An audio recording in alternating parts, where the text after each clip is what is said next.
Greetings of the day, dear students. The topic which we are going to deal today is going to fulfill the need of MA English Semester 4 Paper 1, that is critical theory, and we are going to deal with Unit 1, I.A. Richards' analysis of a poem. I, Anurag Pandey, head of the department, Kalyan PG College, Sector 7, Bhilai.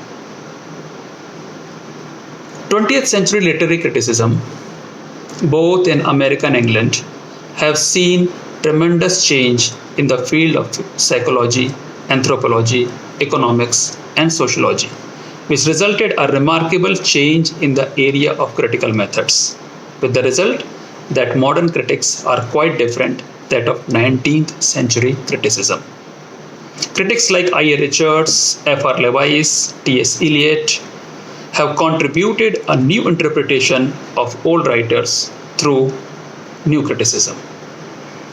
After World War I, England and America both were influenced by ideologies of Marx, socialism, and class conflict. Writers were being analyzed in terms of class struggle. Even Christopher Cudwell, a well-known critic, studied Shakespeare, Milton, Wordsworth, Coleridge, and other romantics against the background of social and economical changes. Literature is viewed as a social activity reflecting the changing social and economical pattern. Sociological criticism, expressionism, surrealism were joined in and gained strength by the teaching of new psychological theories, especially of Freud, Jung, and Bergson. Freud stated that suppression of sex instincts results in frustration and neurosis, and art is a sublimated expression of these neuroses. Art is a sublimated expression of these neuroses. Hamlet has been interpreted in the light of new theories like Oedipus complex. Even psychological theories were used to analyze past writers and their works. So 20th century literary criticism is a mixed pattern of old and new.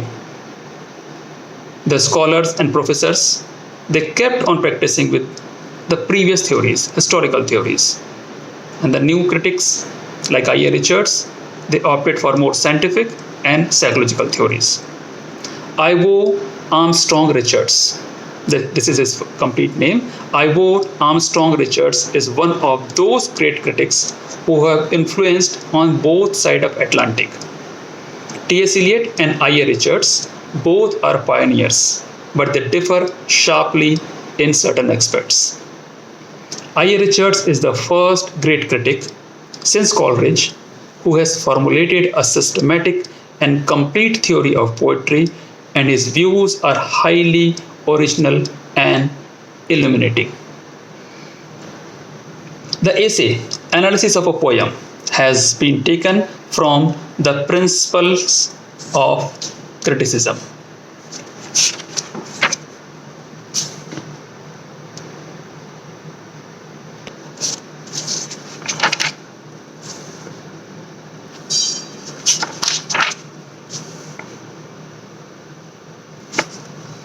To the more experienced readers, they are of little significance.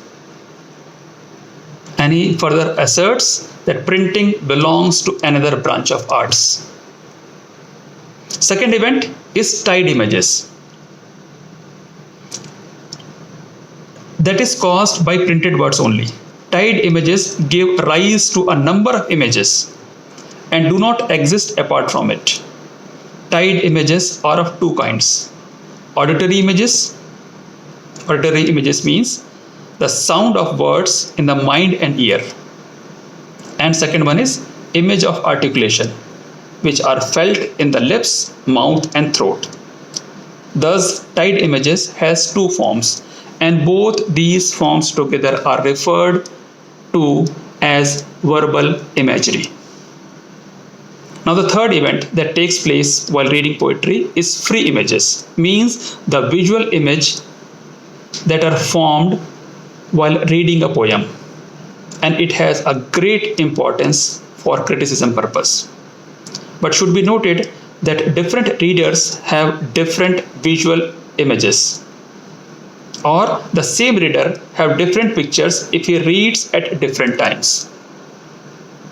Free images differ from reader to reader and even by the same reader at different times.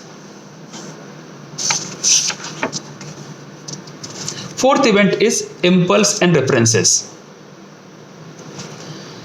The visual sensations give birth to stream of impulses flowing through the mind. When a reader encounters fresh sensations, his pre-existing systematic structure are also being modified. Previously active mind has a big effect on these impulses, on how they run and how they develop. Event that take place while reading poetry is references, and we commonly call it thoughts. The visual sensations caused by words of poetry arouses pictures in the mind and stimulate thinking. According to I.A. Richards, we should avoid using meaning or symbol, rather use thought or idea for these printed words of poetry. Fifth and sixth event are emotions and attitudes. Emotions are primary signs of attitudes. In literature, while reading a poetry, attitudes evoked are the most important part of experience. A valuable art produced a permanent change in the structure of mind. This is what its importance is. Art brings about a widening of human sensibility. Art brings about a widening of human sensibility. These are the six mental events which takes place while assessing a poetry, while reading a poetry. Thank you.